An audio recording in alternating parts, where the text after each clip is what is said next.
മനുഷ്യന്മാരെ ചുറ്റിക്കുന്നതിനെ ഒരു പരിധിയുണ്ട്. എടോ, എന്നത് കടം വെച്ച കാശാക്കി തിരിച്ചതാണോ? ഞാൻ കാശ് വീട്ടിലെത്തിക്കാന്ന് പറഞ്ഞല്ലേ, പിന്നെന്താ? അത് പറയാൻ തുടങ്ങിയ കാലം കുറയല്ല. അങ്ങോട്ട് കാണായപ്പോഴാണ് ഞാൻ ഇങ്ങോട്ട് വന്നത്. എടോ, മാനുണ്ടെങ്കിൽ ഇനി ഒരു അവധി പറയാതെ നോക്ക്. നിങ്ങൾ എന്ത് വർത്താനാ പറയുന്നത്? അവൻ +2 കഴിഞ്ഞല്ലേ ഉള്ളൂ. ഡിഗ്രി പോലും പാസ്സാവാതെ എന്തെടുക്കാനാ? ഞാൻ പ്രൈവറ്റ് ആയിട്ട് പഠിച്ചോളാം. അങ്ങനെ കാര്യം ചെയ്യും, നീ ദുബായിക്കോ. അങ്കളുടെ കൂടെ ആകുമ്പോ ഡിസ്റ്റന്റായിട്ട് പഠിക്കുകയും ചെയ്യാം, ജോലിക്കും പോവാം. വെറും 10 മണിക്കൂർ പണിയെടുത്താൽ തന്നെ നല്ല കാശ് കിട്ടും. പിന്നെ കിടക്കുള്ള 14 മണിക്കൂർ പഠിക്കാം. അങ്ങനെ ജീവിക്കുന്ന എത്രയോ കുട്ടികൾ എനിക്കറിയാം.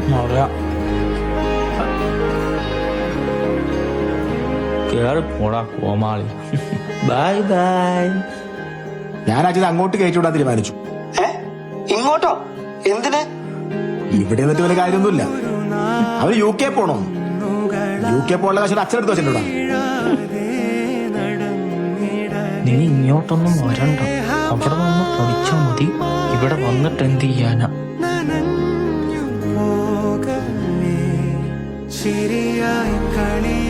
നിന്റെ അന്നത്തെ കുണച്ച മെസ്സേജ് കണ്ടപ്പോ അതിന്റെ വാശി കയറി വന്നതാണ് ഞാൻ.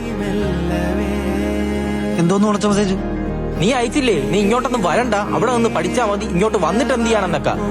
ആ, ഈ ദേഷ്യത്തിൽ വായിച്ചാൽ നിനക്കതൊരു കുണച്ച മെസ്സേജ് ആയിട്ടേ തോന്നും. പിന്നെ എടാ ക്ലാപ്പ, അതൊരു സമാധാനത്തിലൊക്കെ വായിക്കണമായിരുന്നു. എങ്ങനെ സമാധാനത്തില്? നീ ഇങ്ങോട്ട് വരണ്ട, നീ അവിടെ നിന്ന് പഠിച്ചാ മതി. നീ ഇവിടെ വന്നിട്ട് എന്ത് ചെയ്യാനാ?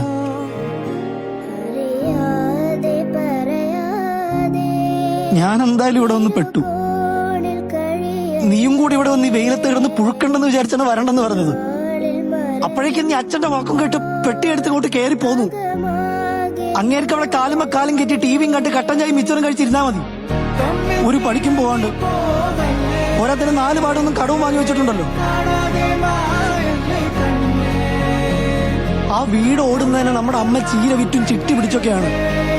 ആജ്ഞാപിക്കാൻ മാത്രമായിട്ടൊരു ഗൃഹനാഥൻ.